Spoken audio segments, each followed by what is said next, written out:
VP হিসেবে নির্বাচন করবেন বিনিয়ামিন মোল্লা, তাকে আপনারা চিনেন। এবং আমাদের প্যানেলকে আরও সৌন্দর্য করার জন্য আমরা একজন জিএস নারী হিসেবে রেখেছি, তার নাম হচ্ছে সাবিনা ইয়াসমিন। এজিএস হিসেবে আছেন রাকিবুল ইসলাম। কোনো রাজনৈতিক দলের সাথে অন্য কোনো রাজনৈতিক দলের সাথে কোনো এলাই হচ্ছে না এখনো। আমরা আমাদের যে নিজেদের স্বতন্ত্রতা, সেই স্বতন্ত্রতার জায়গা থেকেই আমরা কাজ করছি এবং আমরা এই কমিটমেন্ট করছি যে ঢাকা বিশ্ববিদ্যালয়ের যে ডেমোক্রেটিক ডাইভার্সিটি, এখানে ডানপন্থী, বামপন্থী, মধ্যমপন্থী এবং ঢাকা বিশ্ববিদ্যালয়ের যে টিএসসি ভিত্তিক সংগঠন, সাংবাদিক সমিতি, ডিবেটিং সোসাইটি, পরিবেশ, শিল্প, সাহিত্য, ক্রীড়া, এর বাইরেও ঢাকা বিশ্ববিদ্যালয়ের যে সংগঠনগুলো রয়েছে, আমরা মনে করি সবাই এই বিশ্ববিদ্যালয়ের প্রাণ শক্তি, ডাইভার্সিফিকেশন অফ বিউটি। আমরা সবাইকে সাথে নিয়েই ধারণ করি আসলে এগোবো, সেটা আমাদের কমিটমেন্ট। নামগুলো ঘোষণা করবেন সানাউল্লাহ, এরপরে আমরা ঢাকা বিশ্ববিদ্যালয়ের শিক্ষার্থীদের জন্য মোটা থেকে কী করতে চাই সেটাও আমরা বলবো। বান্ডেল থাকলে প্রতি সেনমানিতে টাকা বাঁচবে। বিকাশ সেনমানি বান্ডেল কিনে জিতুন প্রতি লেনদেনে। ভিপি হিসেবে নির্বাচন করবেন বিনিয়ামিন মোল্লা, তাকে আপনারা চিনেন।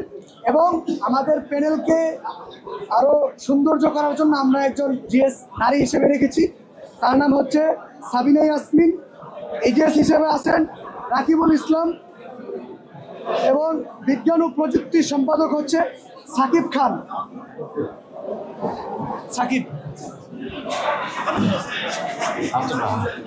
তারপর হচ্ছে সমাজসেবা সম্পাদক যে আরিফুর রহমান। তারপর হচ্ছে ক্রিয়া সম্পাদক হচ্ছে মুক্তার হোসেন। তারপর মুক্তিযুদ্ধ ও গণতান্ত্রিক আন্দোলন সম্পাদক হিরোয় আহমেদ। তারপর হচ্ছে স্বাস্থ্য ও পরিবেশ সম্পাদক রাকিব হোসেন গাজী। মানবাধিকার ও আইন সম্পাদক ইশতিয়াক আহমেদ। তারপর হচ্ছে কেরিয়ার ও উন্নয়ন সম্পাদক রজব সালাহ খান শাওন। তারপর সদস্য হিসেবে আছেন আমাদের মাহাতাব ইসলাম। আপনারা জানেন যে ডাকসুর জন্য যে অনশন করেছিলেন, তার মধ্যে আমাদের মাহাতাব ইসলাম ওইখানে ছিলেন আর। তারপর সদস্য হিসেবে আছে রাকিবুল আলম। তারপর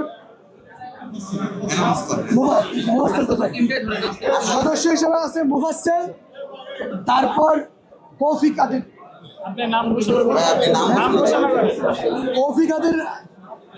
সদস্য হিসেবে থাকবেন।